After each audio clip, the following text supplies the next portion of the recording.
et tous les industriels de l'ameublement français et du mobilier urbain qui ont participé et qui ont aussi œuvré lors des COPIL pour qu'on arrive à faire ce beau projet ensemble. Je vous propose aujourd'hui de vous faire la restitution des résultats de l'enquête nationale qu'on a menée en partenariat avec IFOP et ensuite d'aller sur le cahier inspirationnel et je vous expliquerai tout ça au fur et à mesure. Beaucoup de diapos, beaucoup de contenu à vous présenter, donc je vais essayer de garder un rythme, mais j'essaierai de marquer des courtes pauses si vous avez des questions et sinon, comme le disait Valérie, on gardera les questions pour la fin et pour les questions, si on doit déborder, il n'y a pas de problème, on peut rester un peu plus longtemps, n'hésitez pas. Alors, sans plus attendre, j'ai le plaisir de vous présenter et je vais juste vérifier que voilà, les diapos transitionnent bien. Les résultats de cette étude quantitative, sortir de chez soi, les seniors prennent la parole et qu'en disent les moins de 60 ans. Une étude que vous retrouverez, comme l'a dit Valérie, sur le site internet. Je ne vous présente pas tout en détail parce que c'est trop riche, mais j'espère pouvoir vous présenter en tout cas l'essentiel pour que vous compreniez cette belle étude et les résultats. Donc, c'était une étude qui a été menée auprès de 801 60 ans et plus et 809 qui ont moins de 60 ans parce que l'idée, c'était de voir s'ils avaient des avis convergents ou divergents. Et donc, je vous présente le profil de nos répondants. Pardon, il y a un petit décalage lorsque je clique, donc je vais peut-être basculer sur l'autre ordinateur. Voilà. Donc, encore une fois, un échantillon représentatif de la population française avec des répartitions par sexe classique avec une majorité de femmes, les tranches d'âge réparties entre les 60-64, les 65-69, 70-74 et 75 ans et plus. Et ce qui était intéressant et que je voulais vous présenter dans le profil, c'est que chez les 60 ans et plus, 34% présentent un handicap ou une maladie chronique. Et puis aussi, vous trouverez dans ce rapport le profil des répondants de moins de 60 ans, représentatif aussi de la population française. Et ce qui est intéressant, c'est que chez eux, 27% présentent un handicap ou une maladie chronique. Et donc, plutôt intéressant de se rendre compte que la perte d'autonomie, ce n'est pas que lié à l'âge quand on a un problème ou un handicap ou une maladie. Et donc, intéressant de croiser les résultats de ce côté-là. Si je rentre dans le vif du sujet, les résultats de l'étude, on leur a posé plusieurs questions et notamment des questions pour avoir leur perception à l'égard des aménagements urbains existants dans la commune. Lorsqu'on leur pose la question des éléments qui contribuent à se sentir bien dans les espaces publics d'une ville ou d'une commune, eh bien, les 60 et plus et les moins de 60 ans sont globalement raccords, puisque dans le top 5, ils disent tous les deux que c'est la propreté et l'entretien des rues et des espaces publics, la présence de végétation, de fleurs d'arbres et de jardinières, l'éclairage des rues et des espaces publics, la disponibilité de corbeilles de propreté et containers de tri, et la disponibilité et de présence et de bancs et d'endroits pour s'asseoir qui contribuent à se sentir bien dans l'espace public. On leur a ensuite posé la question de savoir si la commune accordait, oui ou non, suffisamment d'importance aux aménagements urbains et plus particulièrement au mobilier urbain. Eh bien, pour les 60 ans et plus, 53% disent que oui, la commune accorde suffisamment d'importance, ce qui veut dire qu'il reste quand même 47% d'insatisfaits. Et chez les moins de 60 ans, on a un peu plus de satisfaction puisque 58% estiment que la commune accorde suffisamment d'importance. Vous verrez tout au long du rapport, on a des données qui sont entourées en vert. Et en fait, je ne vous les présenterai pas tous parce que sinon, ça serait trop long. Mais c'est pour vous montrer qu'on a fait des croisements entre les deux cibles. Et donc, quand c'est entouré en vert, ça veut dire qu'une cible a un avis qui est plus représenté. Donc, par exemple ici, les moins de 60 ans estiment plus que la commune accorde suffisamment d'importance parce que 13% disent oui tout à fait contre 7% disent oui tout à fait chez les moins de 60 ans. Vous trouverez aussi d'autres petits encarts verts dans ce rapport puisqu'on a fait des croisements en fonction du sexe, âge, lieu d'habitation, commune d'habitation, présence d'un handicap ou non, et tout ce détail est consigné dans le rapport. Autre question qu'on leur a posée, c'est quels sont les types d'aménagement des espaces publics les moins satisfaisants? Et là encore, les 60 ans et plus et les moins de 60 ans sont 100% raccord, puisqu'ils estiment en top position des éléments les moins satisfaisants, que ce sont les fontaines à boire et autres mobiliers ou dispositifs utiles pour se rafraîchir, suivi des toilettes publiques, suivi des systèmes pour s'abriter du soleil ou des intempéries. Le mobilier urbain pour se restaurer tel que les tables arrive en 4e position et finalement, ils sont raccords sur l'élément en 5e position. C'est les stationnements des vélos qui sont les moins satisfaisants. Et donc, vous voyez les résultats qui sont raccords dans l'ordre de priorité quand on prend les éléments pas du tout ou plutôt pas. Et donc, vraiment totalement raccord sur le top 5 de ce côté-là. Un autre point de vision, c'était de voir le niveau de cohérence entre les besoins et le mobilier urbain présent dans la commune. Donc là, vous avez une visibilité à l'inverse. Avant, on avait vu les éléments les moins satisfaisants et là, on voit ceux qui sont le plus en cohérence avec les besoins. Il y a des légères différences entre les 60 ans et plus et les moins de 60 ans. Par exemple, les 60 ans et plus estiment que ce sont les bacs à fleurs et les jardinières qui sont le plus adaptés à leurs besoins, suivis par les panneaux d'information et d'affichage municipal, alors que chez les moins de 60 ans, c'est les panneaux d'affichage et d'information qui sont en top position et ensuite les bacs à fleurs.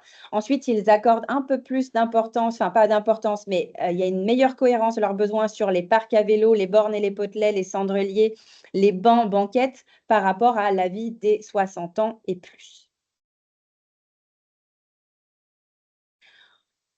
Je vous présente aussi les résultats un petit peu plus dans le détail pour les 60 ans et plus parce qu'on a vu quels étaient les éléments les moins satisfaisants, quels éléments étaient en cohérence avec leurs besoins.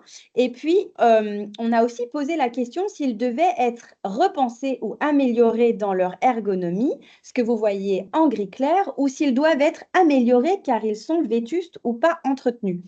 Et dans le mobilier qui est le moins entretenu ou le plus vétuste, arrivent en pole position les toilettes publiques, suivies des fontaines à boire et autres mobiliers pour se rafraîchir, le mobilier urbain connecté, le mobilier urbain pour s'abriter du soleil ou des intempéries, les bancs, les banquettes et les chaises ou tout élément pour s'asseoir arrivent en 5e position des éléments qui auraient besoin d'être revus car ils ne sont pas assez entretenus. On voit qu'ils sont aussi ex aequo avec les cendriers. Et quand on regarde sur les éléments qui doivent être repensés dans leur ergonomie, eh bien, en pole position, ce sont les fontaines à boire. Donc, vraiment, c'est l'ergonomie des fontaines à boire qui peut poser problème.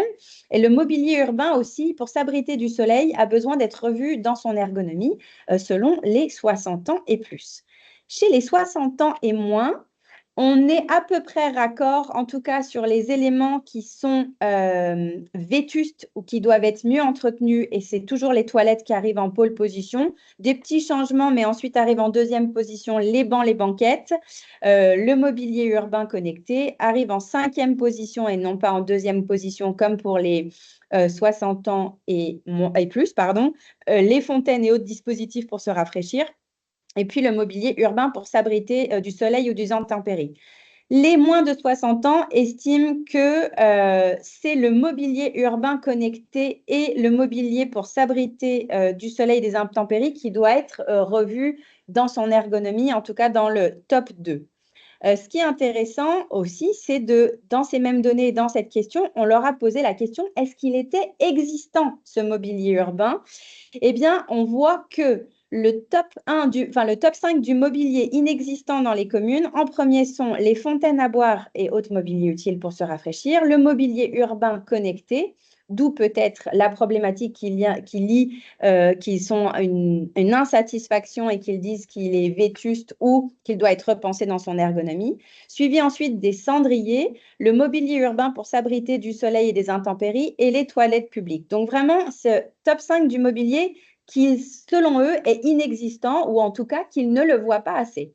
Ce qui est intéressant, c'est qu'au niveau de l'inexistence dans leur commune, ils sont raccords sur le top 5. Ce n'est pas exactement les mêmes pourcentages. Donc, est-ce que c'est une question qu'on peut se poser, mais une question à laquelle on n'a pas une réponse précise, en tout cas selon les résultats quantitatifs. Est-ce que finalement, les moins de 60 ans sont plus conscients ou voient plus facilement le mobilier urbain que les plus de 60 ans? C'est une question peut-être à se poser. Ah, je pense que quelqu'un a pris le contrôle de la présentation. Pardon, je reprends le contrôle. Ah, Excusez-moi, on a un voilà. second présentateur ou présentatrice Ou d'ailleurs. c'est peut-être mon ordinateur qui a décidé que après avoir eu leur perception sur les aménagements en place dans les communes, on leur a posé des questions sur leur déplacement dans la ville ou le village ou dans leur commune pour comprendre comment ils se déplaçaient et pourquoi. Et on voit que les 3 scénarios de déplacement privilégiés, chez les 60 ans et plus sont en priorité pour faire des courses alimentaires à 64 à 50 pour se promener et en 3e position avec 33 pour aller voir des amis ou des proches. Pour le top 2 des déplacements privilégiés, eh ben, les moins de 60 ans sont raccords. En priorité, c'est pour faire des courses, suivi pour se promener. Mmh. Et ensuite, aussi en 3e position, pour aller voir des amis et des proches. Et on voit ils font plus facilement des déplacements pour aller faire des courses non alimentaires, pour faire du sport, se maintenir en forme, pour aller au restaurant et autres que les 60 et plus. On voit que ces pourcentages sont significativement supérieurs chez les moins de 60 ans par rapport aux 60 ans et plus. À noter qu'on l'a mis en dessous, bien sûr, chez les moins de 60 ans, il y a des déplacements liés au fait d'aller travailler et donc c'est une raison principale aussi de se déplacer et c'est aussi logique que chez les 60 ans et plus, ça Mmh, soit aussi une raison parce qu'il y a beaucoup d'actifs encore chez les 60 ans et plus, absolument. mais par les strates d'âge, quand même moins que chez l'échantillon des moins de 60 ans. Et on voit qu'à 46%, c'est pour travailler ou aller à l'université ou autre que les personnes se déplacent. Dans ces déplacements, on voulait aussi comprendre le mode de transport. Eh bien, la voiture reste le mode de transport privilégié, que ce soit chez les 60 et plus et les moins de 60 ans. Même les moins de 60 ans prennent légèrement plus la voiture que les plus de 60 ans. Suivi, le deuxième mode de déplacement privilégié, c'est la marche à pied.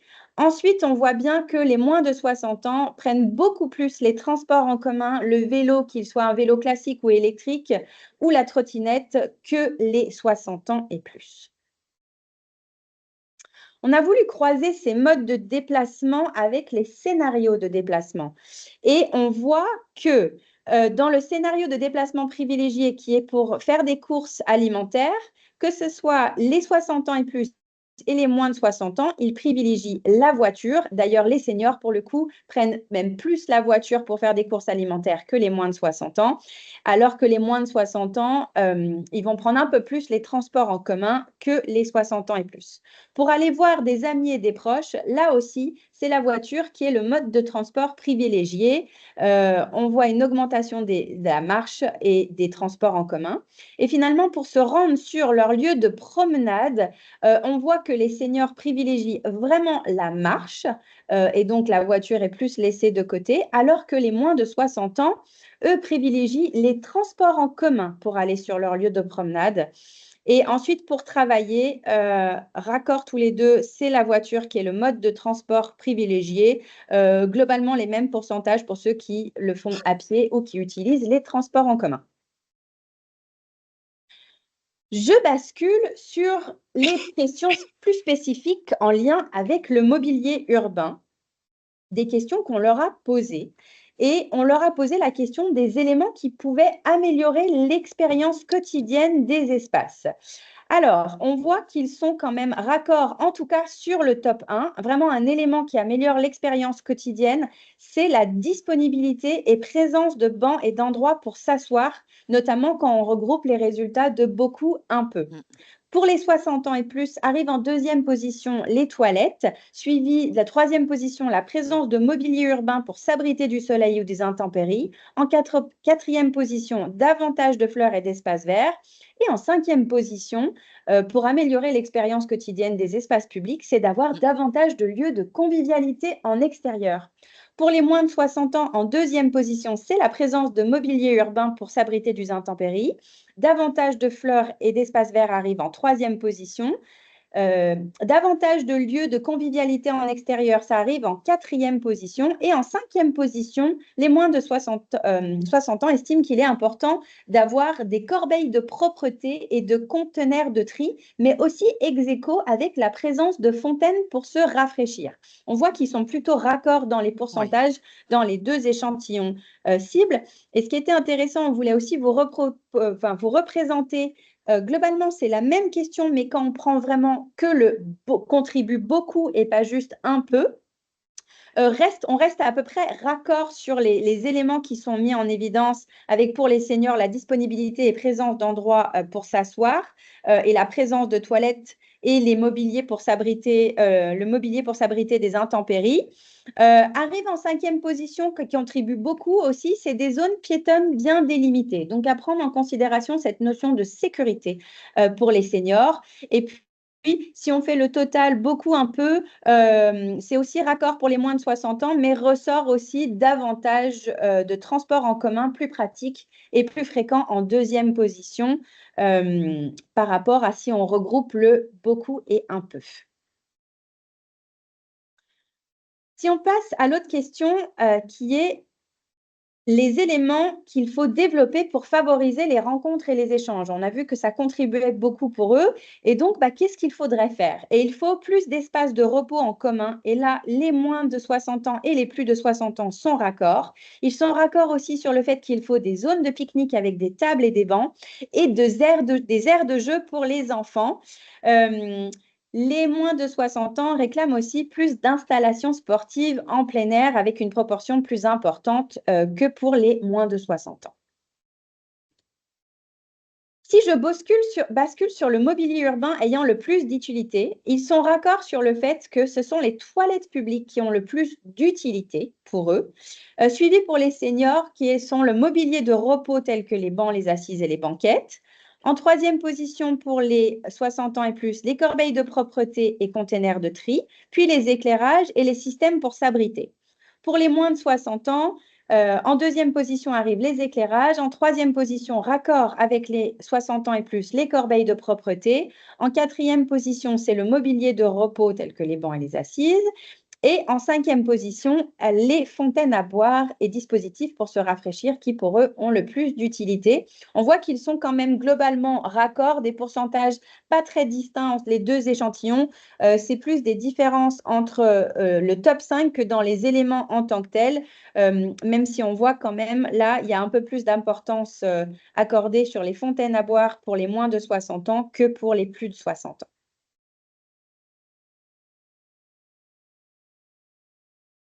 Se pose ensuite la question des éléments les plus importants en lien avec le mobilier urbain, les critères pour le mobilier urbain. Et bien là, ils sont raccords sur le top 3, même si le 1 et le 2 sont inversés, pardon, le 3 et le 2 et le 3, je vais y arriver, pardon, sont inversés entre les 60 ans et plus et les moins de 60 ans. Mais globalement, pour eux, le mobilier urbain est jugé sur son utilité, sa praticité en top position, ensuite son implantation, puis son confort, ex aequo avec son accessibilité physique chez les 60 ans et plus. Et donc, ces critères qui arrivent bien avant son esthétique, donc vraiment, ils accordent de l'importance à l'usage du mobilier urbain versus son esthétique quand il est dans l'espace urbain.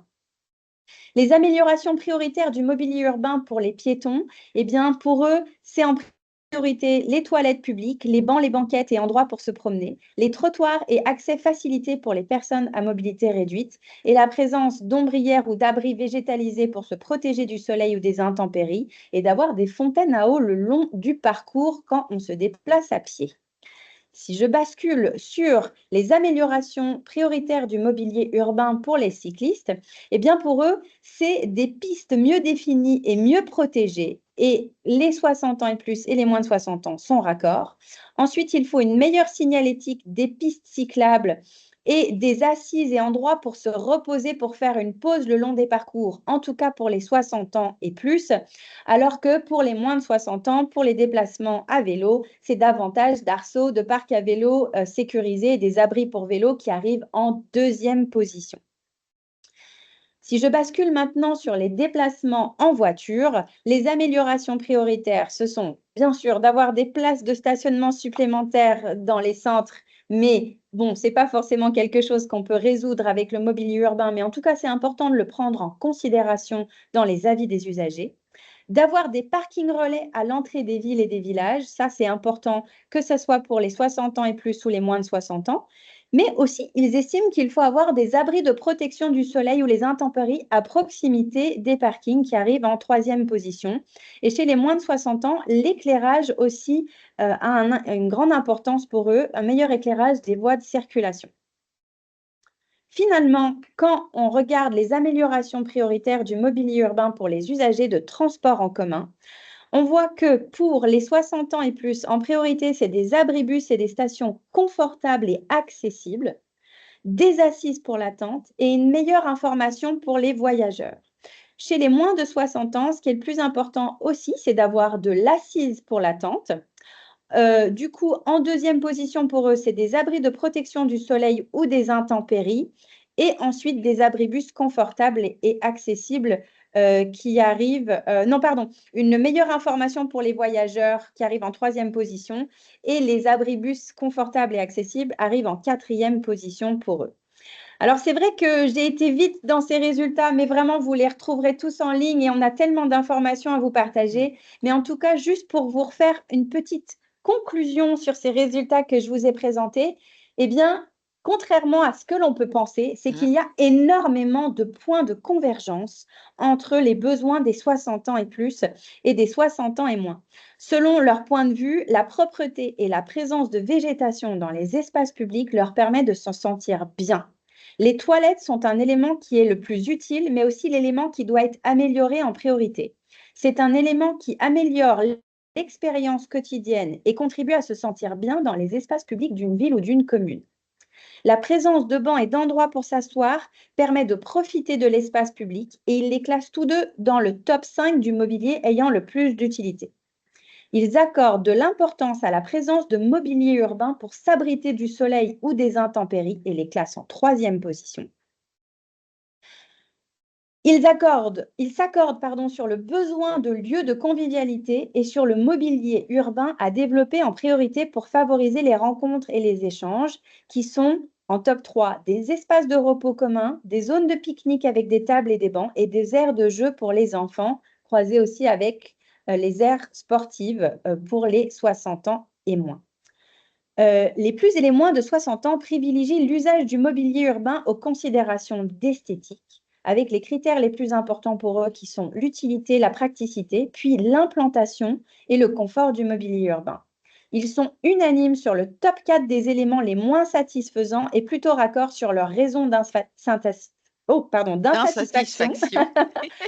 Les fontaines à boire et autres mobiliers pour se rafraîchir arrivent en première position des éléments les moins satisfaisants, suivi des toilettes publiques, suivi des systèmes pour s'abriter du soleil ou des intempéries, et le mobilier urbain pour se restaurer tel que les tables génère aussi un peu d'insatisfaction. Quelques points de divergence entre eux, mais c'est des différences mineures qui s'expliquent souvent, et vous le verrez dans les croisements, dans les rapports, moins souvent par l'âge des répondants que par des problèmes de santé, une situation de handicap, le lieu d'habitat ou même le niveau d'études qui vient influer sur leur avis. Ils se distinguent par leur scénario de déplacement et raisons de déplacement privilégiés et les modes de déplacement. Leur utilisation et besoins diffèrent donc légèrement en fonction du mode de déplacement. Les points de divergence portent plus sur l'ordre de priorité du top 5 des éléments que les éléments en eux-mêmes. Et on voit que les moins de 60 ans attachent un peu plus d'importance à la présence de fontaines et corbeilles de propreté qu'aux toilettes qui sont plus importantes pour les 60 ans et plus. Les moins de 60 ans jugent l'éclairage et les corbeilles de propreté plus utiles que les bancs et assises en comparaison des 60 ans et plus, même s'ils y accordent beaucoup d'importance. Les moins de 60 ans attachent un peu plus d'importance aux fontaines à eau potable en termes d'utilité qu'aux aménagements pour s'abriter du soleil et des intempéries. Et finalement, les moins de 60 ans intègrent les éclairages en deuxième position dans les améliorations prioritaires en termes de mobilier urbain ayant le plus d'utilité. Alors que pour les 60 ans et plus, ils privilégient en deuxième position le mobilier de repos et classe les éclairages seulement en 4e position quant à leur utilité. Je me permets de marquer une petite pause pour ces résultats quantitatifs que je vous ai restitués assez vite, mais n'hésitez pas si vous avez une question et pendant que les mains potentiellement se lèvent, je prends une gorgée d'eau.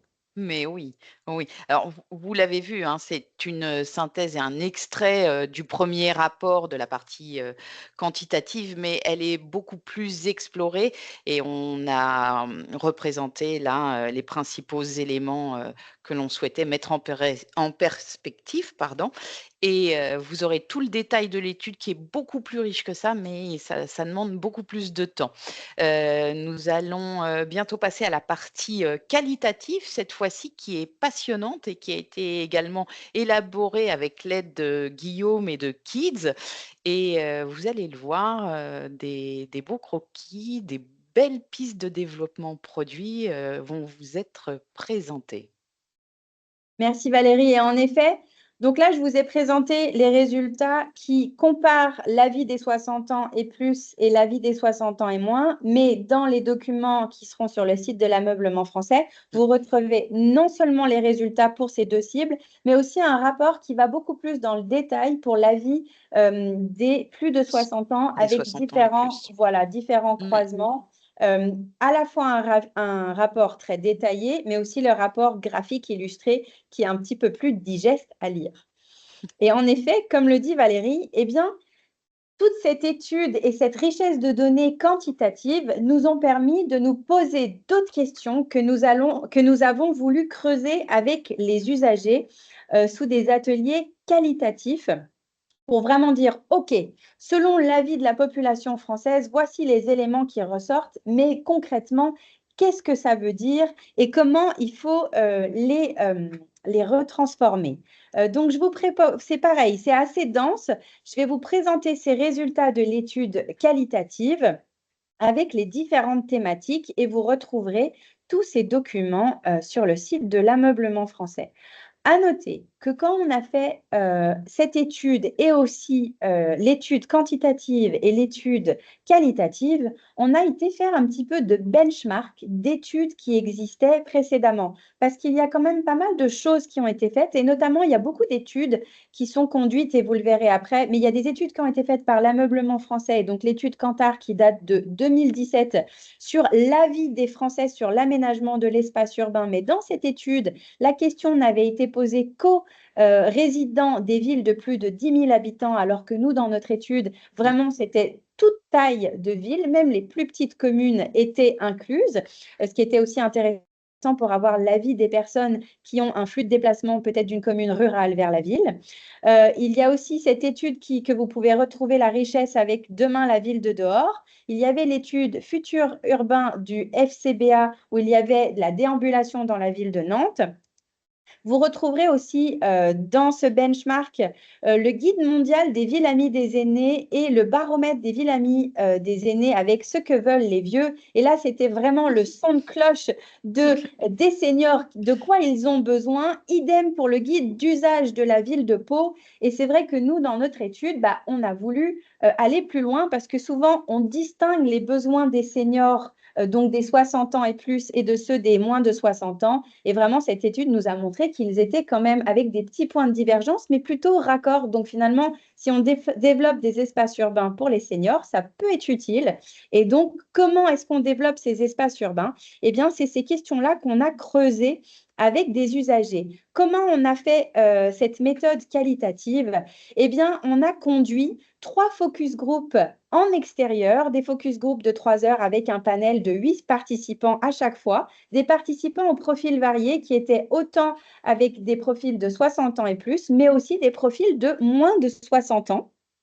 On a aussi conduit une journée de confrontation de tout ce qu'ils nous ont dit sous forme d'un atelier stand où des gens passaient et pouvaient nous donner leur avis et cela nous a permis de faire un enregistrement micro-trottoir. Et puis, on a fait quelques entretiens avec des professionnels ou des collectivités qui sont impliqués dans la réalité de terrain pour aussi y mettre en perspective avec ce que ça veut dire non seulement les besoins des usagers, mais la réalité.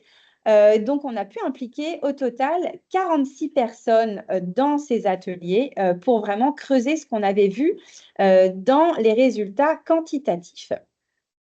Ce cahier inspirationnel, juste que vous le sachiez, c'est pas facile pour les usagers de se projeter de comment revoir l'espace urbain. Et donc, ils nous ont vraiment partagé leur avis, leurs ressentiments, leurs idées. Bien sûr, là-dedans, vous allez peut-être voir des idées qui existent déjà dans vos entreprises ou que vous avez déjà vues. Mais l'idée, en fait, c'est de vous transposer l'histoire qui se raconte derrière l'avis des usagers et comment ça peut impacter l'aménagement de l'espace urbain avec du mobilier urbain.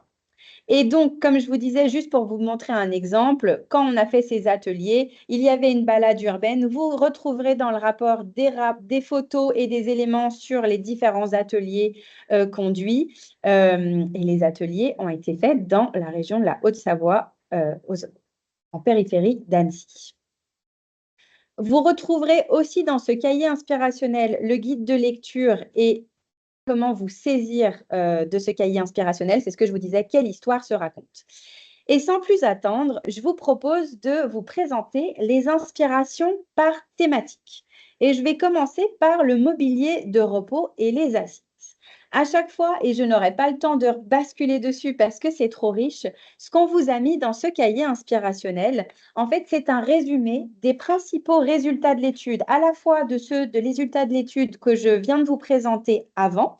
Et donc, on l'avait vu, que le mobilier de repos était vraiment un des éléments les plus importants pouvant améliorer l'expérience quotidienne dans les espaces publics. Donc, vous retrouvez ces pourcentages dedans, mais vous retrouvez aussi des éléments saillants qui sont ressortis des autres études que je vous ai montrées sur le benchmark, qui peuvent aussi impacter les choix d'aménagement et comment améliorer le mobilier urbain.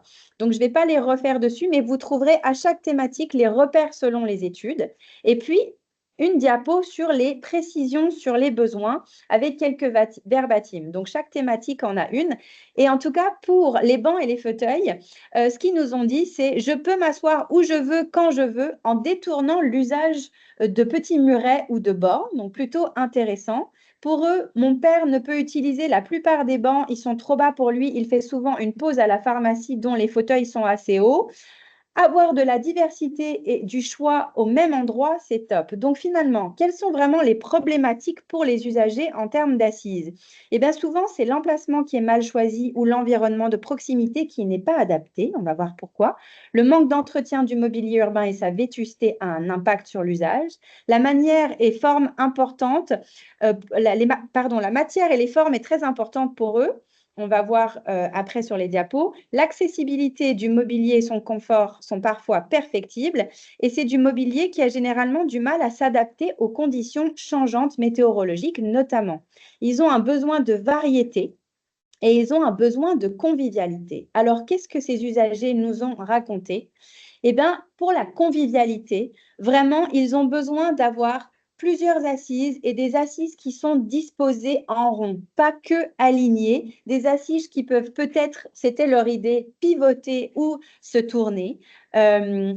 Des assises qui sont disposées peut-être selon des causeuses qui permettent d'être indépendants si on ne souhaite pas parler, mais d'avoir la possibilité d'échanger si on le souhaite. Et donc, vous retrouvez les idées et les inspirations et toutes les idées que nous ont données les usagers qui ont été dessinées pendant les ateliers avec notre facilitateur graphique, avec vraiment ce besoin de convivialité en lien avec les espaces de repos. Autre histoire qui se raconte autour des assises, c'est les matériaux et les formes. En effet, s'il y a du soleil sur un banc métallique, ils ne peuvent plus s'asseoir et donc ils se disaient que c'était intéressant d'avoir des bancs avec des abris, ce qui était aussi intéressant pour avoir de l'ombre en été. Notamment, on le voit que les arbres peuvent servir d'ombre pour les assises. Les matériaux, c'est très important pour eux et c'est pas toujours facile parce que en fonction de s'il a plu, le bois reste mouillé et d'autres matériaux qui sèchent plus vite. Donc, de trouver le juste milieu, c'est important pour eux. Et on voit, comme on le disait avant, c'est qu'ils détournent l'usage. Là, vous voyez dans cette petite image en bas à gauche, les aménagements urbains peuvent vraiment être détournés de leur usage pour être comme du mobilier urbain et des assises. Et donc, peut-être qu'on peut venir appuyer certains aménagements urbains avec du mobilier urbain, tels que des rampes ou des éléments en bois qui viennent, par exemple, dans cet exemple-ci, permettre que les escaliers soient mieux utilisés comme des assises tout en libérant le passage. Ils nous ont parlé aussi d'éléments éphémères qui des fois pouvaient faire peur et ils n'osaient pas s'asseoir dessus. Oui. Et puis, ils nous parlaient aussi qu'ils avaient besoin de confort avec le dossier qui était important pour eux. Ensuite, si je passe à la diapositive d'après, ils ont vraiment besoin de variété et des assises intergénérationnelles parce qu'ils veulent échanger à tout âge et à tout âge, on n'a pas les mêmes besoins. Alors l'idée, ce n'est pas de surspécifier le mobilier urbain, mais en permettant une certaine variété, ça permet que les enfants puissent s'asseoir, que les 60 ans et plus, que les personnes plus actives et qui puissent échanger ensemble. Ils ont aussi partagé des idées plutôt intéressantes avec des bancs style banc strapontin qui permettent d'être à côté et tout le monde s'assoit, mais aussi de relever si on a une poussette ou si il y a quelqu'un en fauteuil ou qui est en déambulateur et qui veut plutôt s'asseoir sur le rebord de son déambulateur. Ça permet vraiment une modularité des assises dans l'espace public.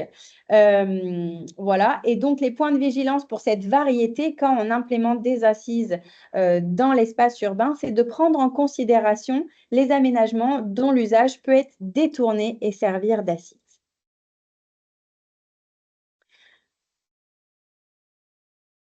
Quand on parle d'implantation, c'est vraiment très important pour eux parce qu'il semble y avoir du mobilier urbain qui est mal implanté et du coup qui perd sa valeur en tant que tel. Et finalement, comme on l'a vu dans l'étude, ils aiment les échanges et donc ils aiment avoir des bancs tournés vers des sujets de discussion, vers des éléments à regarder, donc des bancs qui regardent des aires de jeu, qui regardent des installations sportives, qui sont associés à des arbres fruitiers parce que tous ces éléments stimulent la discussion et leur permet vraiment de la convivialité et de leur donner envie de s'asseoir et de se poser un moment. Donc vraiment, l'implantation des assises est un point à prendre en considération. Le mobilier des assises peut avoir des fonctions additionnelles, mais pourquoi pas avoir des bancs qui s'allument à l'approche, on en reparlera tout à l'heure avec les éclairages, ou de positionner des bancs au passage piéton où finalement les seniors qui ont de la difficulté à se déplacer doivent attendre et pourraient apprécier une assise. Et pourquoi pas, comme on l'a vu, des bancs peut-être où on peut faire du sport, des chaises avec des pédales, mais certains disent, quoique je n'aime pas qu'on me voit faire du sport en extérieur. Donc, à réfléchir de ce côté-là. Si je bascule sur le mobilier de repos, mais en lien avec les tables, vraiment, ils indiquent qu'ils veulent plus de lieux de convivialité et donc les tables et les aires de pique-nique sont très importantes pour eux. Qu'est-ce qu'ils en disent? Eh bien, finalement, la table de pique-nique classique avec les pieds comme ça en triangle, elle est difficile d'accès. Pas tout le monde peut y accéder. Même pour les enfants, ce n'est pas forcément pratique. Donc, ils vont préférer des tables plus ergonomiques où il n'y a pas d'empiètement qui permet de bloquer le passage pour aller s'asseoir. Pourquoi pas des bancs sur rail qui peuvent se rapprocher de la table, mais avec le point de vigilance, on sait que c'est peut-être difficile à faire et difficile d'avoir la fiabilité d'un système sur rail en extérieur. Ce qui est intéressant quand c'est des tables avec des bancs de chaque côté où il y a le passage libre et pas de bancs sur les autres côtés, c'est que ça permet une inclusion de personnes qui sont en fauteuil roulant ou même de mettre la poussette de chaque côté. Donc ça, c'est ce qu'ils aiment du côté ergonomie. Les tables de pique-nique, finalement, sont des supports ludiques et pratiques. Et les tables, ce n'est pas juste se poser pour faire le pique-nique. En fait, comme on le disait, c'est vecteur de convivialité. Et donc, pourquoi pas associer ces tables à des éléments ludiques avec des choses peintes qui permettraient de juste apporter ses galets ou apporter ses pions et qui permettent de faire différentes actions.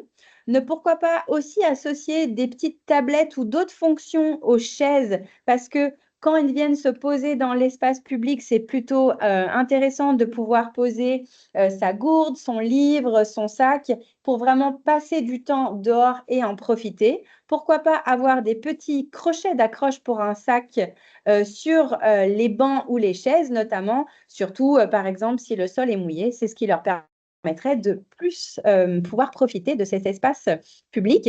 Et aussi, pourquoi pas avoir des endroits où les tables sont abritées et donc de pouvoir profiter de ces moments conviviaux, quelle que soit la météo.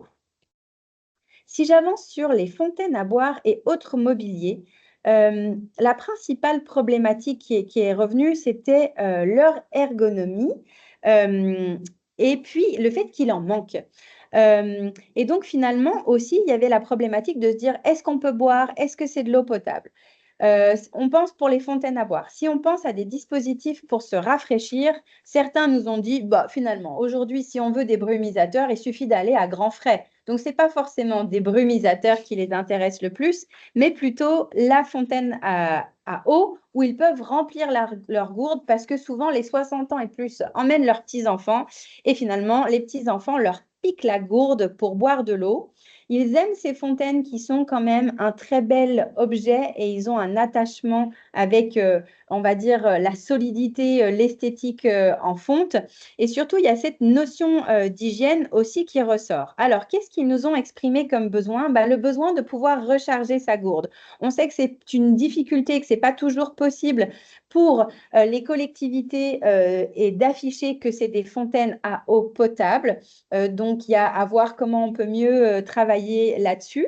On sait aussi que ce n'est pas toujours évident d'avoir des fontaines partout dans l'espace public et donc pourquoi pas réfléchir, ou en tout cas c'est ce que les usagers nous ont dit, que c'était bien d'avoir des endroits où on peut recharger sa gourde, que ce soit avec des endroits, des restaurants qui participent à des labels recharger sa gourde, à réfléchir. Et puis, c'est important que les fontaines et les points d'eau soient visibles sans forcément alourdir la signalétique sur ces éléments. En ce qui concerne l'ergonomie et l'hygiène, eh bien, finalement, on s'est rendu compte que sur les fontaines qui sont faites actuellement, il y a un petit problème d'hygiène parce qu'il semblerait qu'à la même hauteur, le goulot pour remplir sa gourde est à la même hauteur finalement pour abreuver des chiens qui viennent souvent lécher le goulot et donc ça leur fait peur. Des fontaines plus modernes avec le jet en haut qui sont totalement ouvertes, et ben, les oiseaux viennent se mettre dessus. Alors, qu'est-ce qu'ils ont dit qui serait le plus approprié pour eux? Et bien finalement, un peu ces fontaines classiques, mais avec deux hauteurs de robinet, une plus basse, une plus haute, plus facilement d'accès, et avec ce style rétro-néo-classique très solide, ils aiment bien. Mais voilà, de faire attention à l'hygiène des fontaines à boire pour pouvoir recharger sa gourde. Pourquoi pas aussi d'avoir un endroit avec un petit réceptacle qui permet aux animaux de boire pour qu'ils évitent de lécher le goulot. En tout cas, c'est ce qu'ils nous ont partagé sur ces éléments de fontaine. J'avance sur les systèmes pour s'abriter et les abribus, qu'on a fusionné justement les systèmes pour s'abriter avec les abribus et supports pour vélo, puisque ça constitue aussi des abris. Les problématiques qui ressortent, c'est qu'il n'y a souvent pas assez de place assise dans les abribus ou sous ces abris. Les assises des abris sont souvent mouillées ou en plein soleil, donc il faut mieux réfléchir ces abris-là. Pourquoi pas mieux réfléchir aux abris végétalisés qui peuvent des fois poser des problèmes parce que quand la végétation n'est pas encore là, eh bien, ça ne sert pas d'abri.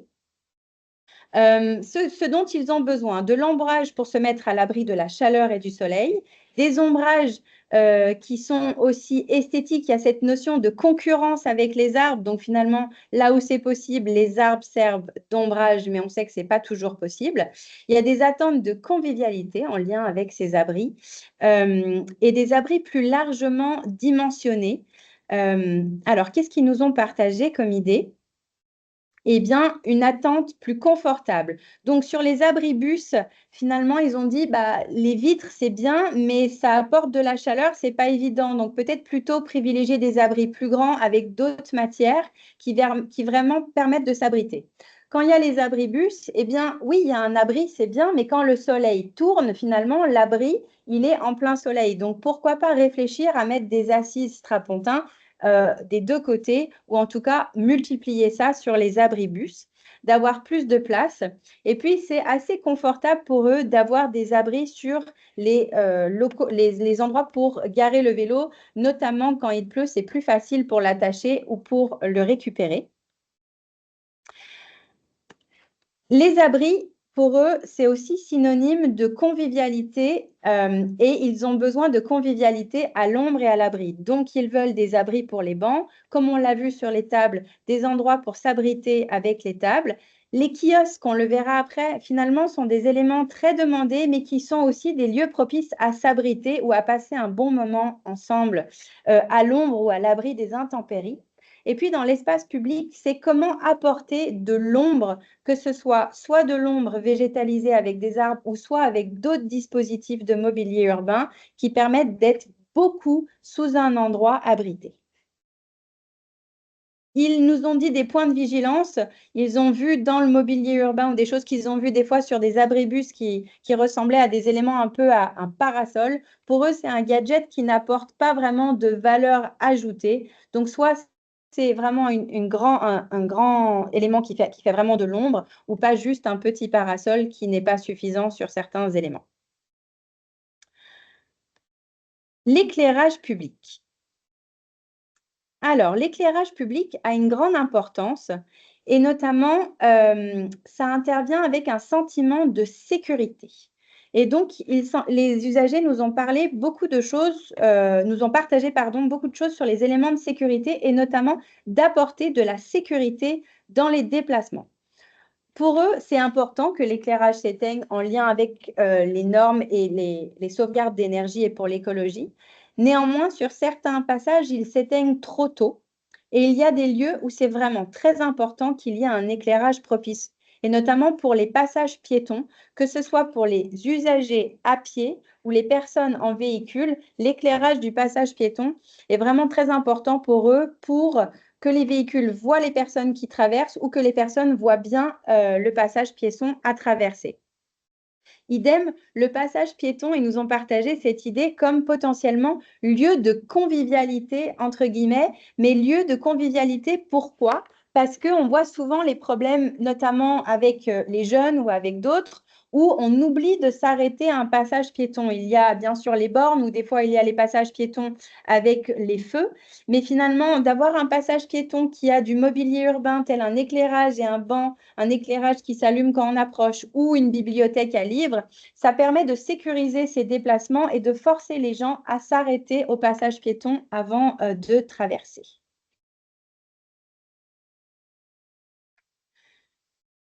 L'éclairage, c'est aussi un élément de réassurance, d'anti-vandalisme et il y a une notion d'économie d'énergie. Et donc, pourquoi pas avoir des éclairages qui s'allument que quand on approche. Donc, par exemple, si on doit mettre de l'éclairage vers un banc, eh bien, qu'il y ait un système pour détecter l'approche d'un usager et que le banc soit éclairé uniquement quand la personne y est.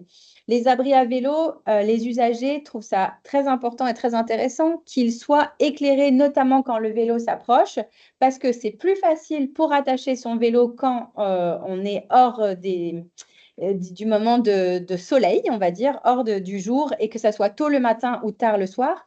Mais aussi, c'est quelque chose de très intéressant pour le vandalisme, en tout cas selon eux, parce que si les abris vélos, pardon, s'éclairent à l'approche, eh bien, c'est plus difficile d'aller vandaliser un vélo parce qu'on est forcément mis en lumière au moment du vandalisme.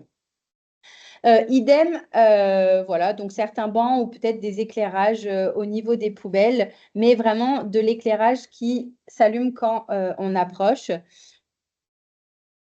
Ensuite, au niveau de l'éclairage, il faut vraiment trouver un compromis entre obscurité et éclairage. Comme on le disait, il y a cette notion d'éclairage qui s'éteigne à une certaine heure. Ils trouvent ça bien. Donc, pourquoi pas avoir des intensités variables en fonction de l'heure et quand on s'approche.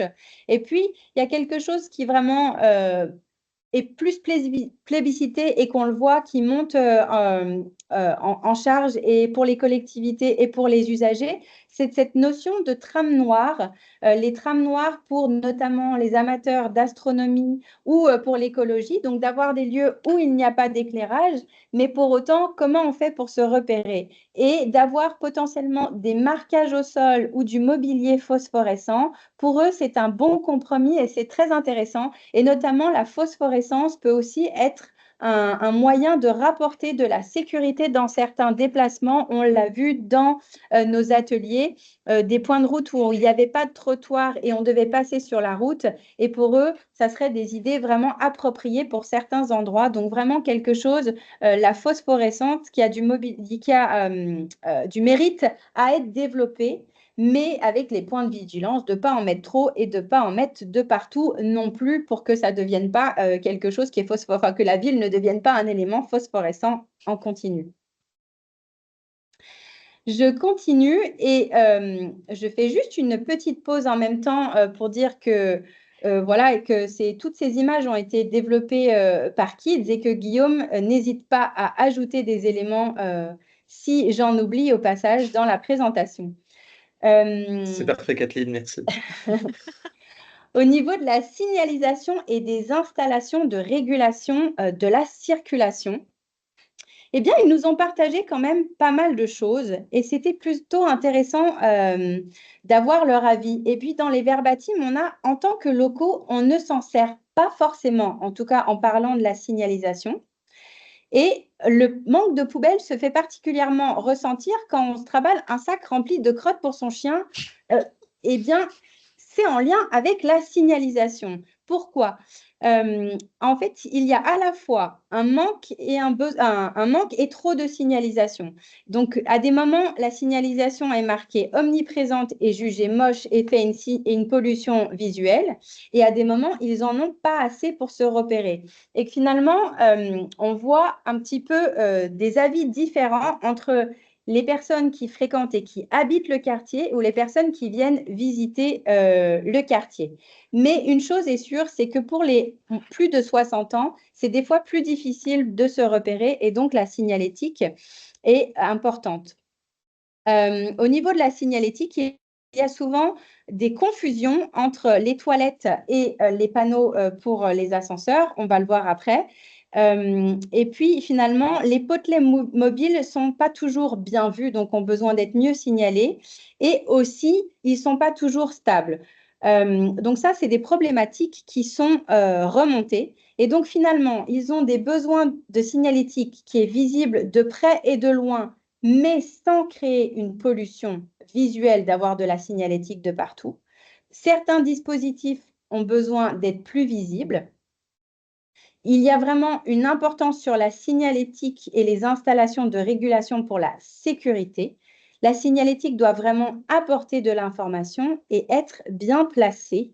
Et je vais revenir dessus. Donc, finalement, le mobilier urbain peut peut-être être un moyen de ramener de la signalétique sans surcharger l'espace public. Et donc, finalement, pour eux, si au niveau des poubelles, on associe un panneau de signalétique, dans tous les cas, on va potentiellement s'arrêter. Dans le verbatim un peu ludique sur les crottes de chien, et bien justement sur les distributeurs de sacs, si on associe une signalétique qui indique la prochaine poubelle, eh bien au moins c'est plus encourageant pour ramasser la crotte et de se dire bon, eh ben on ne va pas la garder pendant 1 kilomètre, on sait qu'il y a une poubelle plus loin. Idem, les bancs, on s'assoit dessus, mais on passe un bon moment. On disait que les toilettes pouvaient être importantes. Eh bien, potentiellement, les bancs peuvent être associés à une petite signalétique pour dire, bah voilà, il y a des WC à 100 mètres, 500 mètres par ici, juste pour se repérer dans l'espace public. Et donc, un petit peu une ambivalence parce qu'il faut trouver le bon équilibre sur la quantité et la valeur ajoutée de la signalétique. Donc, en tout cas, c'est les avis qu'ils nous ont partagés. Au niveau de la signalétique et de la sécurisation avec les bornes et les potelets, il faut plus de visibilité pour les piétons. Ce qu'il faut savoir, c'est que notamment pour les 60 ans et plus, ou c'est valable aussi pour les moins de 60 ans, les personnes qui ont des problèmes de déplacement ou qui ont du handicap, ils vont mettre plus de temps pour franchir les passages piétons. Donc ça, c'est une donnée à prendre en considération. Et plus de temps, pas juste pour le franchir, mais plus de temps pour le moment où ils mettent le pied sur le passage piéton et descendent du trottoir. Et donc, peut-être cette notion de la visibilité d'un panneau qui s'éclaire. Et ce qu'il faut savoir aussi, c'est que quel que soit l'âge, parce que si c'est des enfants, si c'est des personnes plus âgées qui utilisent un déambulateur ou si c'est des personnes en fauteuil roulant, ils peuvent être cachés par soit des voitures, soit du mobilier urbain en place, tel que le placement des plantes et des jardinières. Donc, c'est très important d'y prendre en considération et de mieux les disposer aux abords des passages piétons pour qu'il y ait une meilleure visibilité. Quand on parle des dispositifs plus visibles et des bornes et des potelets, eh bien, il y a les marquages au sol et des passages piétons avec de la couleur ou de la phosphorescence qu'on avait vu en lien avec l'éclairage. Les bornes escamotables, pour eux, c'est intéressant qu'elles soient lumineuses ou bien visibles. On a eu des petits échos avec des petits verbatims, entre guillemets, des histoires qui se terminent bien, mais des gens qui n'ont pas vu la borne qui se relevait quand ils étaient en vélo ou à pied. Et donc, vraiment, qu'elle soit lumineuse ou bien visible quand elle se remonte, c'est très importante. La signalétique peut aussi être, c'est bien de la placer vers les passages piétons parce qu'on peut en profiter pour faire une pause et regarder avant de traverser, ce qui ramène aussi de la sécurité, comme on le disait, pour éviter que les gens juste traversent le passage piéton sans regarder. Et qu'est-ce qui se raconte sur cette signalétique? C'est d'avoir des dispositifs fiables, si c'est des dispositifs qui s'éclairent, et donc qui est donc une signalétique plus visible et des bornes et des potelets plus visibles aussi. Ensuite, sur la signalétique, c'est pourquoi pas avoir un mobilier communicant. Parce que des fois, les mobiliers, comme on le disait, peuvent être sources, mais on le voit qu'il y a un peu un conflit des générations en termes d'utilisation des smartphones. Donc, potentiellement, associer des QR codes, ça peut être une idée. Mais finalement, le mobilier aussi peut être un moyen de raconter une histoire. Donc, pourquoi pas remettre des choses, notamment sur les toilettes. Les toilettes peuvent être un lieu de signalétique tout en y associant l'esthétique. On reviendra peut-être là-dessus sur les toilettes après. Et donc, vraiment, ce mobilier peut être un moyen d'apporter de l'information. On sait que ce n'est pas toujours facile de placer une poubelle, de placer des toilettes publiques, de placer des éléments. Et donc, peut-être de juste avoir le mobilier qui explique et qui a l'information sur lui de pourquoi il a été placé là. Ça peut arrêter certaines discordes. Mais aussi, le mobilier urbain peut être un moyen, on le voit ici, de pallier à des problèmes d'aménagement et de trottoir et donc de le placer à un endroit stratégique. Le mobilier urbain peut devenir comme une borne ou un potelet, un élément à double utilité pour marquer la sécurité sur certains passages. Et puis, j'aimerais juste revenir sur l'idée dans les problématiques.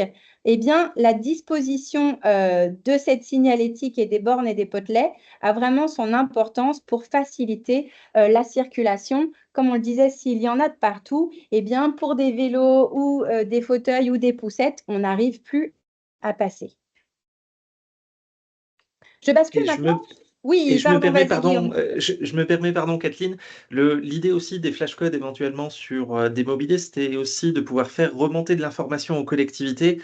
Les usagers se plaignent que certains mobiliers sont dégradés ou pas suffisamment entretenus, et pour autant, ils se sentent un peu désemparés pour faire remonter l'info. Ils savent pas à qui s'adresser, ils n'ont pas du tout le réflexe. Donc, peut-être que voilà, sur faciliter en fait la remontée d'informations aux collectivités permettrait d'avoir un mobilier plus entretenu, en meilleur état. Et à l'inverse, le point de vue des collectivités, c'était que, bah oui, il faudrait qu'on fasse remonter les besoins, les envies des usagers, mais on est une petite commune, on n'a pas des équipes suffisamment étendues pour se permettre ce genre de démarche qui serait favorable. Donc, comment est-ce qu'on fait? Voilà, c'était une piste qui allait dans ce sens. Pardon, Merci Kathleen, pour Guillaume. Merci cette Guillaume, c'est interruption. parfait. Non, c'est le Merci. but, c'est qu'on se complète. On a tellement eu d'informations des usagers que c'est pas évident de tout vous retransposer. Donc, merci pour cet ajout, Guillaume. Si on bascule sur le mobilier de loisirs, qu'est-ce qui ressort sur le mobilier de loisirs? On a bien sûr vu dans l'étude qu'il y avait des besoins de convivialité et que le mobilier de loisirs à la fois est utilisé par les personnes qui l'utilisent, mais aussi vecteur de convivialité et d'intérêt pour les seniors qui viennent s'asseoir devant. Mais les usagers nous disent qu'il n'y a pas grand-chose de prévu pour les ados. Il y en a qui n'en utilisent pas du tout les utilisations en plein air parce qu'ils n'aiment pas faire du sport en public. Et puis, il y en a d'autres qui ont des idées comme des projections en plein air. Ça crée des beaux moments entre les générations et les gens qui ne se connaissent pas et l'ambiance est super. Et donc, ils ont, les usagers en général, un besoin d'activité en plein air, un spectacle intéressant à regarder lors de pauses et déclencheurs de conversation, comme on l'a dit, des espaces de convivialité, mais qui sont multifonctionnels pour être utilisés par tous les âges. Et les seniors ont besoin de temps pour parler, donc c'est important pour eux d'avoir ces mobiliers de loisirs. Dans les idées qu'ils nous ont partagées, c'est des loisirs qui rassemblent. Donc, comme on l'a vu, des projections en plein air, des expos sont des choses qui rassemblent et qui permettent la discussion. Les enfants rassemblent et les aires de jeu sont quelque chose qu'ils aiment. Alors là, encore une fois, c'est des images et c'est une aire de jeu. C'est pas du tout pour dire comment faire l'aire de jeu, mais c'est juste le concept de l'aire de jeu qui rassemble. Les tables ludiques, c'est quelque chose qu'ils aiment beaucoup et qui pour eux, ça les rassemble et ça permet d'utiliser le mobilier urbain, que ce soit pour un pique-nique ou passer plus de temps ensemble, voire même de faire des rencontres avec des personnes qu'on ne connaît pas pour profiter de ces tables ludiques. Les boîtes à livres sont plutôt intéressants et pourquoi pas avoir d'autres boîtes, par exemple des boîtes à jouets sur le principe des boîtes à livres. Des fois, on le voit, ces boîtes à jouets sur les aires de plage où il y a des pelles et des seaux pour les enfants, pour que les enfants les prennent et les remettent. En tout cas, c'est des choses qu'ils aiment et qu'ils trouvent que c'est intéressant d'en avoir plus dans l'espace public. Avec, c'est vrai, les points de vigilance pour les communes et les villes, le coût de ces installations temporaires et les potentielles dégradations par vandalisme qui peuvent arriver sur ces installations-là. Le mobilier de repos, vraiment pour eux, l'utiliser, le mobilier de loisirs, le valoriser pour encourager le rapprochement des citoyens. Pour eux, ils veulent trouver des moyens pour que les gens s'assoient pour autre chose que regarder leur téléphone. Pourquoi pas avoir autour de ces mobiliers de loisirs des bancs, comme on appelle ça, des bancs blabla, mais des bancs finalement à discussion. Pour eux, les animaux sont vecteurs de convivialité. Donc, les espaces, les caniparks, c'est plutôt intéressant. Ou aussi, dans l'espace urbain, de pouvoir attacher son chien quand on est assis sur un banc ou qu'on est sur un élément, une aire de jeu pour pouvoir le voir. Et ces tables qui ressortent à nouveau à l'abri pour vraiment encourager les échanges entre les citoyens. Ce qui est beaucoup ressorti sur le mobilier de loisirs, c'est la souplesse des usages. Donc, on connaît les classiques parcs à jeux, les city-stades qui sont vraiment plébiscités et qu'ils aiment beaucoup. Mais finalement, ils nous ont beaucoup parlé de kiosques et des kiosques à multiples usages. Donc, des kiosques à musique, des kiosques à sport. Finalement, en fait, le kiosque pour eux, c'est un lieu qui leur permet de se retrouver, où ils peuvent être à l'abri et en fait où ils peuvent pratiquer différentes activités ou alors qu'il y ait des activités éphémères ou des expositions dans ces kiosques. Vraiment, en fait, pour eux, les kiosques et les kiosques qui existaient avec les journaux ou un café sont des repères de convivialité où les gens osent se parler. Mais les points de vigilance, c'est vrai que les kiosques ont progressivement disparu et à voir comment on pourrait profiter d'un regain d'intérêt depuis la crise sanitaire du Covid, notamment pour ces kiosques et ces lieux de convivialité. J'avance sur la thématique des jardinières et des protections des arbres. Qu'est-ce qu'ils nous ont dit là-dessus? Eh bien, ils nous ont quand même partagé pas mal d'éléments. Et ce qui était très important, c'est l'implantation. On l'avait vu avant et ça nous ramène aux éléments de sécurité. Eh bien, les arbres, ils aiment ça, ils sont beaux, mais attention de leur façon, les arbres ou les jardinières, de les placer. Parce que s'ils sont mal placés, ils peuvent empêcher la circulation sur les trottoirs, par exemple, ou ils peuvent empêcher la sécurité. et leur implantation, elle est aussi clé parce qu'elle peut être un sujet de discussion, donc qu'elle soit bien implantée à côté d'un banc ou vice-versa, le banc qui est implanté à côté de la végétation, c'est vraiment très intéressant. Et donc, en fait, les jardinières et les protections des arbres, c'est de voir comment ça peut fonctionner ensemble avec les autres aménagements et les autres mobiliers urbains. Donc, vraiment, l'implantation, c'est clé.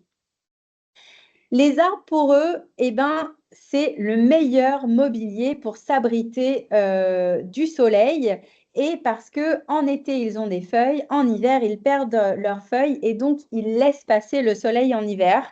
Ils nous ont parlé aussi d'une valeur ajoutée et quand on pense au mobilier urbain pour la végétalisation, il y a peut-être un écart de rapport entre la matière métallique, le béton ou autre, et la végétation en tant que telle. Donc, de faire attention à ce ratio végétation-béton et donc de mieux les harmoniser. C'est-à-dire que finalement, sur l'arbre, plutôt que d'avoir des grilles autour, est-ce que ça ne pourrait pas être une assise plutôt qu'un gros bloc en béton dans lequel se retrouve l'arbre?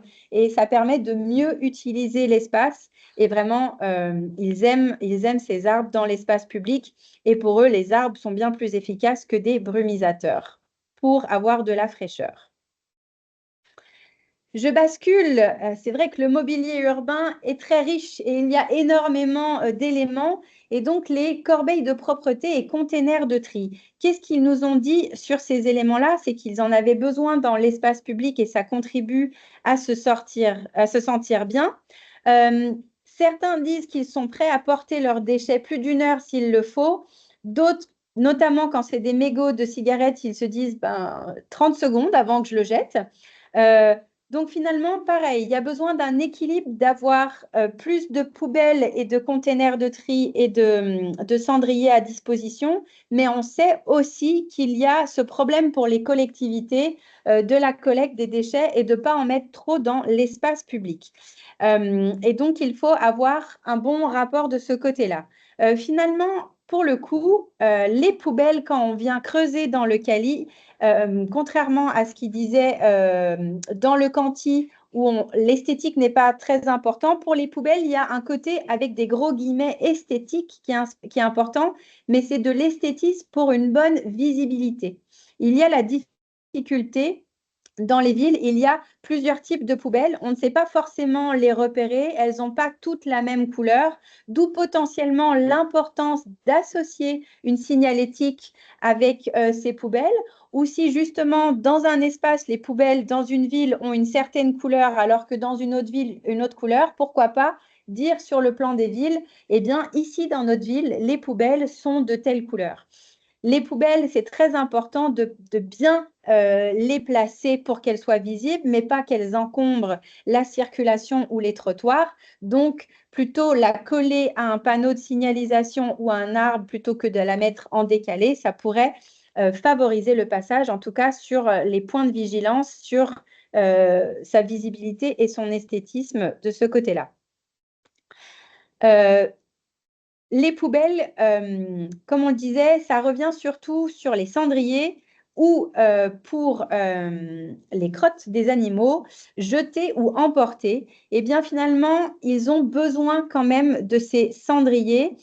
Sur les poubelles, des fois, ils ont peur de jeter leur mégot dans la poubelle parce que finalement, la poubelle peut s'enflammer. Donc, d'avoir un vrai cendrier au-dessus, c'est plutôt intéressant.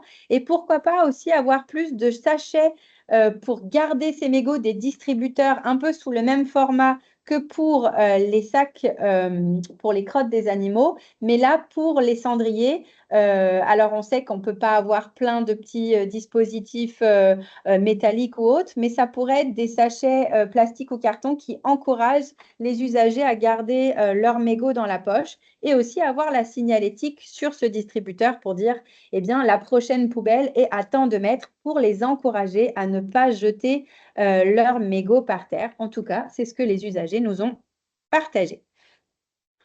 J'arrive sur le sujet des toilettes publiques, qui est un sujet quand même très controversé, et je me permets de refaire un petit zoom sur les résultats d'études parce que les toilettes ressortent vraiment comme un élément de mobilier urbain et d'aménagement urbain qui est très important à la fois pour les 60 et plus et les moins de 60 ans. Ils en ont besoin. La disponibilité de toilettes propres, commodément situées, bien signalées et accessibles aux handicapés est généralement considérée comme une caractéristique importante d'un environnement bâti et accueillant pour les personnes âgées, mais finalement pour tous. Néanmoins, ce n'est pas toujours facile parce que c'est aussi un casse-tête pour les collectivités. Et finalement, ce que nous disent les usagers, aller aux toilettes publiques, ben finalement, des fois, c'est impensable. Aucun problème pour payer 50 centimes s'il y a une dame pipi, mais que les toilettes auto-nettoyantes, c'est non. Je n'ai pas cette culture d'aller aux toilettes publiques. En France, on n'a pas la culture des toilettes propres. Et ça vient vraiment appuyer les problématiques qui sont ressorties dans l'étude avec les toilettes qui sont l'élément qui est le moins bien entretenu et le plus vêtu selon les usagers. Et ils se retrouvent avec de nombreuses problématiques. Après la crise Covid, beaucoup de toilettes sont fermées et donc ils ont la sensation qu'il n'y a plus de toilettes. Ou juste qu'elles sont fermées. Elles sont souvent mal entretenues, sales ou mal placées. C'est la solution de dernier recours. L'environnement immédiat qui joue un rôle clé parce que les toilettes sont souvent cachées, mis dans des endroits plus sombres, des endroits en sous-sol, et ils ont la sensation que c'est des endroits coupe-gorge et donc ils ne veulent pas y aller. Ou des fois, on cherche des toilettes et la signalisation n'est pas là. On parlait de la signalisation. Il y a une vraie confusion entre le pictogramme toilette sur les plans et le pictogramme ascenseur. D'ailleurs, pendant nos ateliers, on en a fait les frais. On pensait que c'était des toilettes et c'était un ascenseur. Et finalement, de payer pour les toilettes, ils ne sont pas forcément contre. Et après, la notion de toilette dans les cafés, oui, ils trouvent ça bien, mais d'un autre côté, ils ont l'impression de profiter des cafés. Et d'un autre côté, finalement, bah, pour 20 centimes de plus, ils ont un café et ils peuvent s'asseoir. Donc, il y a vraiment plusieurs thématiques qui tournent autour des toilettes et des avis un peu différents. Mais en tout cas, c'est un sujet préoccupant pour eux. Et les besoins, c'est un besoin de signalétique pour qu'elle soit bien visible, notamment la signalétique au-dessus des toilettes. D'améliorer, pour le coup, l'esthétique des toilettes dans le sens qu'elles soient engageantes à la fois sur l'extérieur, mais aussi à l'intérieur, parce que les couleurs peuvent vraiment avoir un impact pour bien se sentir dans ces toilettes et y aller. Et aussi, on parle de l'esthétique parce que les toilettes sont le lieu qui se retrouve à avoir le plus souvent, ou l'élément de mobilier urbain, des graffitis. Et donc, de contrer ces graffitis et potentiellement de se servir de ces toilettes comme lieu de signalétique ou lieu esthétique pour mettre des fresques ou des informations sur la ville, et aussi des toilettes accessibles qu'ils ne cherchent pas parce que ce n'est pas toujours évident de les trouver. Donc, quelques images qui nous ont été partagées sur les toilettes avec ces toilettes fresques en mode street art, la signalétique au-dessus. Il y a des usagers vraiment qui prévoient. On voyait que la deuxième des raisons de déplacement, notamment pour les 60 ans et plus, mais aussi pour les moins de 60 ans, c'est de se promener et aller voir des amis. Et ben, ils vont prévoir leur promenade en fonction de la présence ou non de toilettes. Ça peut être de toilettes installées par la commune, mais ça peut être aussi de toilettes, par exemple un bistrot ou autre. Donc cette notion de comment bien voir les toilettes et se repérer est plutôt importante pour eux. Il y a énormément d'autres éléments qui ont été partagés sur les toilettes, mais on ne peut pas tout vous restituer. Donc, je vous laisse aussi les découvrir quand vous irez voir le cahier inspirationnel détaillé. J'arrive en dernier sur la thématique du mobilier urbain connecté. On a vu dans l'étude que c'était un mobilier qui était plutôt jugé inexistant. Et du coup, on a vraiment posé la question aux usagers et notamment, qu'est-ce que voulait dire le mobilier urbain connecté pour les 60 ans et plus? Eh bien, la réalité, c'est que pour eux, ils n'en veulent pas. Ils en voient surtout dans les gares ou dans les aéroports. Pour eux, c'est surtout pour les jeunes. Et en fait, ils ne savent pas ce que c'est. Ils nous ont partagé des idées quand on leur a dit mobilier connecté, qu'est-ce qui vous vient à l'idée? Eh ben, ils nous ont dit, bah, c'est quoi? C'est un banc où on peut réserver l'assise, comme au cinéma. C'est justement un banc qui s'allume quand on s'approche. C'est quoi au final? D'autres, bien sûr, plus jeunes, se disent, ah, bah, voilà, un banc avec une prise pour le smartphone. Ok, oui, ça peut être intéressant, mais finalement, vraiment, on est plutôt dans une ère, même si on est très connecté, quand ils vont dans l'espace public, ils veulent plus de convivialité, ils veulent du low-tech, ils ne veulent pas aller dans l'espace public pour recharger leur téléphone et s'en servir. Au contraire, ils veulent un espace public où on s'assoit et on discute en faisant autre chose que regarder son téléphone.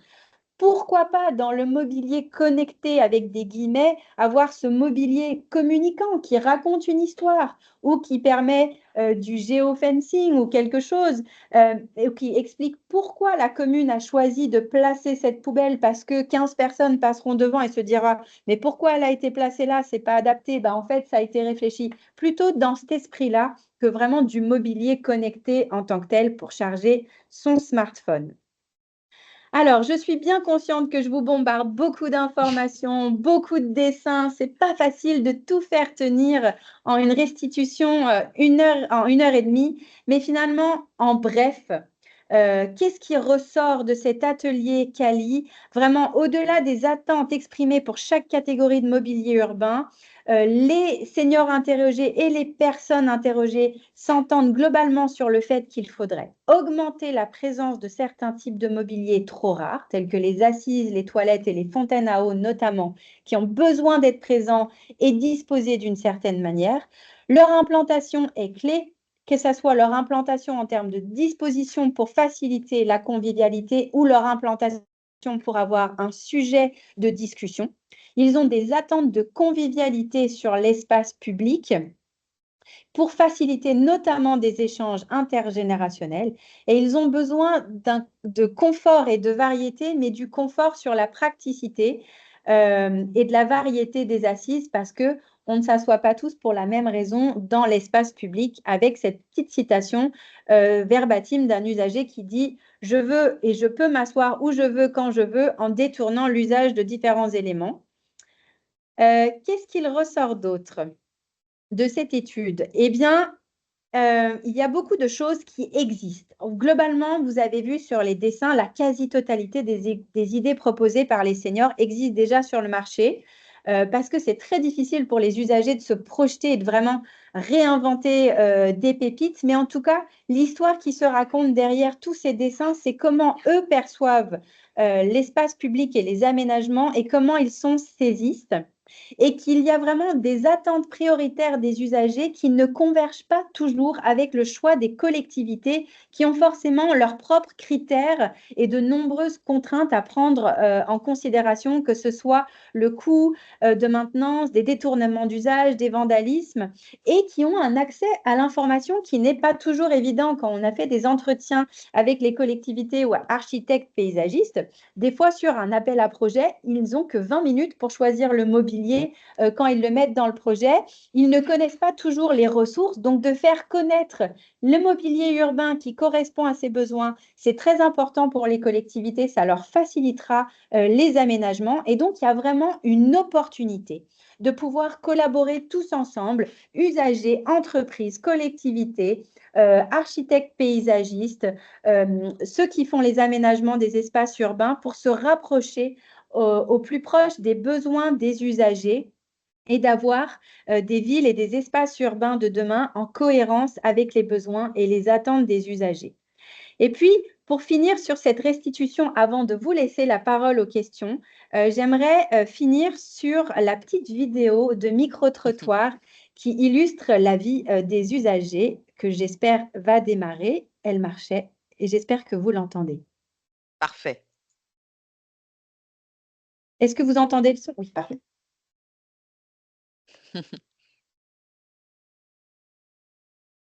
Alors, ce qui m'apprécie le plus à mon âge, ce qui est important, c'est pouvoir s'asseoir en ville.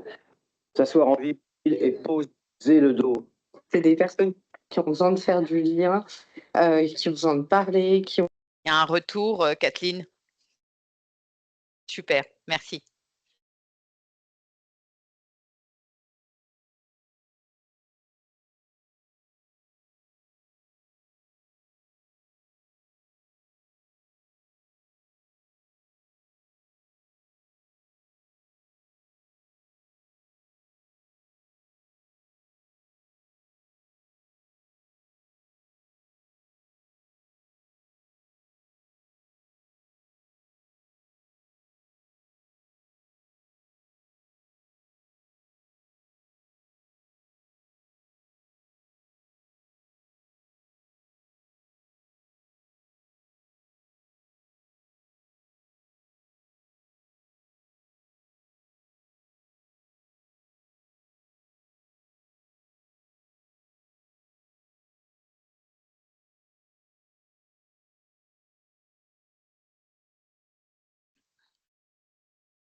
Un magnifique micro-trottoir. Merci Kathleen et merci Guillaume pour ce formidable projet qu'on a pu élaborer. Kathleen, tu as ton micro de coupé, donc on ne t'entend pas si tu, si tu veux parler. En tout cas, on a vraiment fait un travail d'exploration passionnant et on a aussi des concordances, hein, les moins de 60 ans, les plus de 60 ans. Il faut savoir aussi qu'à aujourd'hui, concernant la population de moins de 60 ans, c'est 27% de la population qui a une maladie chronique ou un handicap, donc ne pas perdre de vue. Et de plus, dans un contexte de vieillissement de la population, cette appropriation de l'espace, que ce soit résidentiel ou urbain, est capitale pour faciliter les échanges, mais aussi l'usage. Donc, on va vous laisser la parole. Il reste quelques minutes si vous souhaitez posez vos questions, profitez-en puisque Kathleen et Guillaume sont à votre disposition pour répondre à vos interrogations.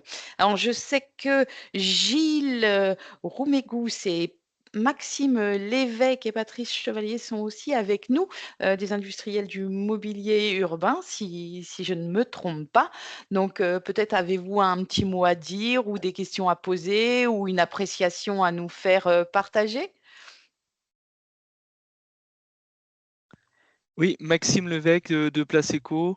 Merci, Donc, on fait Maxime. du mobilier urbain en plastique recyclé. J'ai juste un tout petit commentaire à faire, hein. Bravo, bravo, bravo pour cette restitution qui ouvre de nouvelles perspectives par rapport à des choses qu'on pense connaître et là qui donne un axe sur une cible d'utilisateurs qu'on pense connaître aussi. Et puis bah, finalement, on en apprend beaucoup. Donc, juste bravo et merci beaucoup.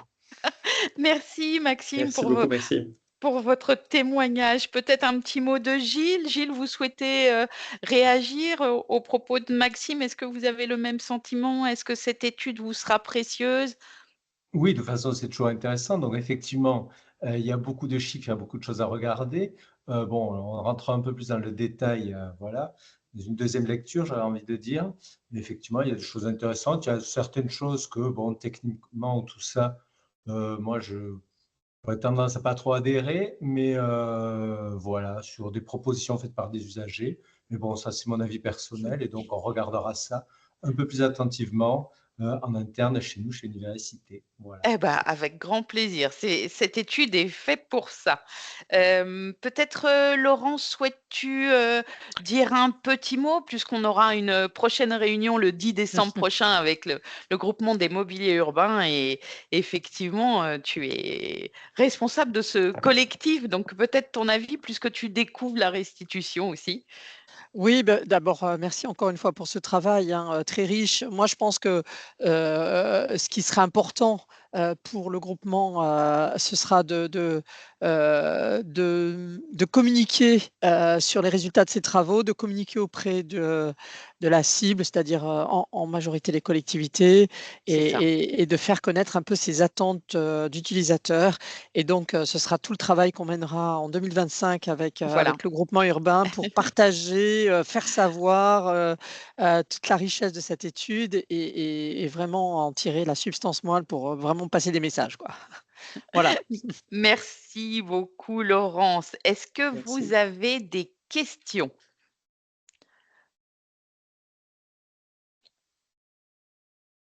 Peut-être Pas en de main attendant. levée. Voilà, peut-être Valérie, en attendant, c'était juste pour vous partager que vous pourrez retrouver aussi petits bonus qu'on ne peut pas présenter maintenant. Encore une fois, tous ces éléments, vous allez retrouver en ligne et aussi des petits liens de podcasts qui ont été faits par le Grand Annecy sur être vieux, ça change quoi, qui vous apportent d'autres verbatims, d'autres usagers en plus de l'étude qui peuvent aussi être intéressants avec une petite sélection sur ma voiture, ma liberté, pardon, j'ai un écho un micro qui s'est remis en route. Les espaces tous publics, on en parle, la solitude, ou quand on est vieux, c'est quoi ton kiff? Donc, ça peut être aussi d'autres choses qui peuvent alimenter vos échanges. Et puis, pour appuyer ce que disait Laurence aussi, tous ces éléments, vous retrouvez. Et c'est des éléments, comme vous dites, pour vous saisir avec des éléments clés de l'étude qui sont factuels, qui peuvent aussi appuyer votre expertise technique sur le mobilier et sur le choix du mobilier urbain. On a fait aussi un petit guide de arrêtons les idées reçues pour dire qu'au final, on se rend compte que quand même, il y a énormément de synergie de besoins entre les 60 ans et plus et les moins de 60 ans pour faire des espaces cohérents. Merci Guillaume pour toutes les illustrations et merci Kathleen pour cette restitution moi, qui est toujours passionnante. Je vois qu'il n'y a pas vraiment de questions. Donc, ce que je vous propose, c'est de vous approprier les résultats, hein, puisque cette étude était principalement dédiée aux industriels du mobilier urbain et nous allons la faire vivre et la communiquer autant sur la cible professionnelle que grand public. Nous vous invitons également à nous faire part de tout sujet que vous souhaiteriez traiter avec l'ameublement français. Nous, on est toujours preneurs des sujets d'exploration. Donc, n'hésitez pas à nous faire remonter vos besoins. Et encore un grand merci au Stabilab, à Kids, de nous avoir accompagnés et les membres du comité de pilotage, bien évidemment, de nous avoir accompagnés sur l'élaboration de ce beau projet. On est presque dans les temps, 12h32. Avec un peu d'avance, je vous souhaite de joyeuses fêtes de fin d'année et une excellente fin de journée. Je vous dis à très bientôt. Au revoir Merci à beaucoup, tous. Kathleen. Merci, à bientôt. Merci. Au revoir. Au revoir à toutes et à Au tous. revoir. Au revoir.